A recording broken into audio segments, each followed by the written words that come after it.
daripadaku walau satu ayat. Satu ayat bisa sampaikan.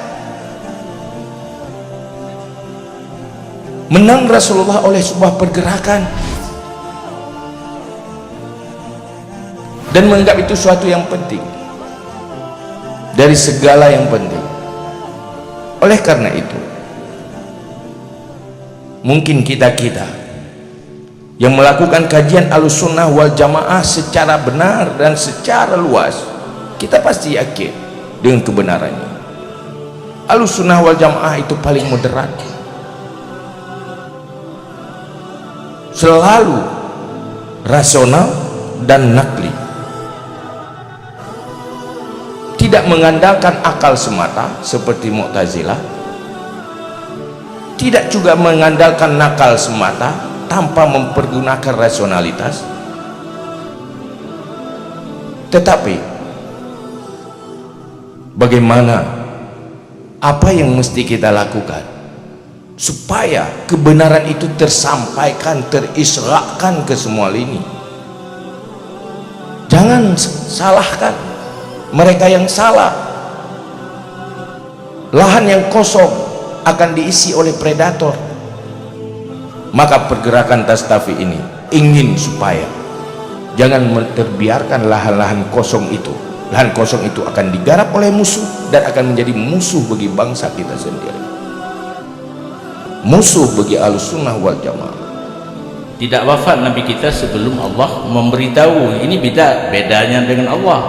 Allah mengetahui dengan ilmunya sendiri, tapi Nabi kita mengetahui dengan jalan diajar oleh Allah.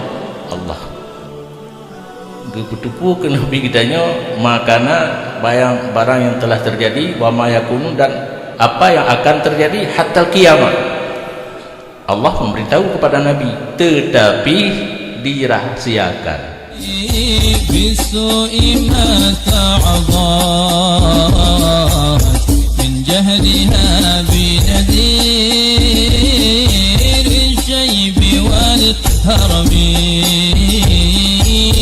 ولا عادت من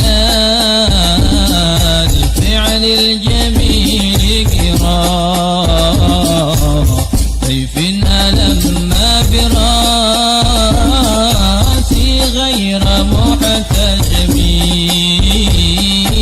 مولاي صل وسلم دائما أبدا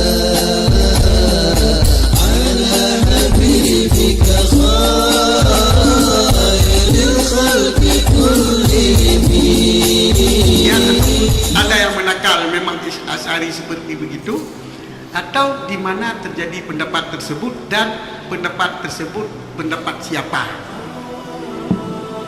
sehingga bila memang benar ini tidak ada dalil, maka kita sebagai pengikut Asy'ariyah untuk menolaknya dengan cara yang benar tidak dapat ditolak lagi oleh orang lain.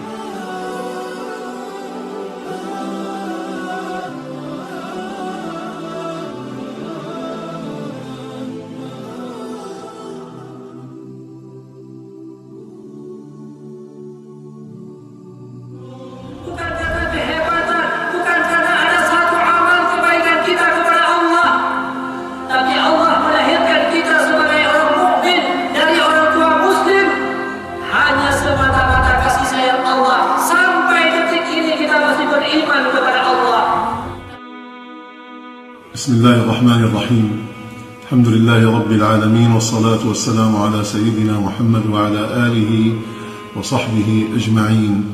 إلى البلد العظيم الذي أحبه، إلى بند أتشي، إلى الشيخ أبو مودي، إلى مشايخ هذا الإقليم القائم على محبة الله ورسوله صلى الله عليه وسلم، إلى المكان الذي عشت فيه أيام طيبة مباركة، تعرفت فيه على علماء ودعاة يحبون الله تبارك وتعالى ويحبون رسول الله صلى الله عليه وسلم. أبلغهم سعادتي وسروري ودعائي لهم بالتوفيق مع انطلاق هذا المشروع الرائد الإيماني العلمي التزكوي التصفوي تستفيد، الذي من خلاله نبني العقل بالعلم، ونبني الروح بالتوحيد، ونبني النفس بالتزكية والتصوف. هذا الذي يعني تريدون بدايته من هذا المشروع العظيم الرائد، هو الحقيقة ملاك لكل خير. وهذه الأعمدة الثلاثة هي التي يقوم عليها بناء شخصية الإنسان المسلم، بناء شخصية الداعي إلى الله سبحانه وتعالى. لا يمكن للداعي إلى الله، لا يمكن للإنسان المسلم أن يستكمل عوامل الشخصية الإيمانية إلا بهذه الثلاثة: عقيدة راسخة، وفقه مستمد من الكتاب والسنة،